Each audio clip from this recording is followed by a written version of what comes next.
Hey everyone, welcome to our YouTube channel, and in this video I'm about to show you guys how you can turn on dark mode on your Roblox mobile app.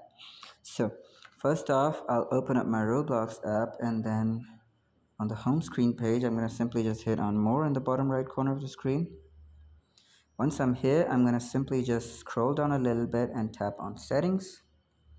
Once I'm in settings, I'm going to tap on account info.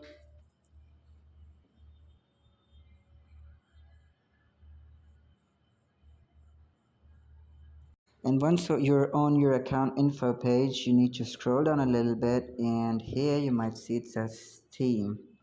I'm going to tap on theme and just tap on dark and see, it's done. Now I have simply turned on dark mode on my Roblox app. So what I'm going to do is in the bottom right corner, after scrolling down all the way down, I'm going to simply tap on save. And it's been saved. If this video was helpful, please leave a like, comment, and subscribe to our YouTube channel for more amazing and helpful content like this. And I'll see you guys in the next video. Bye.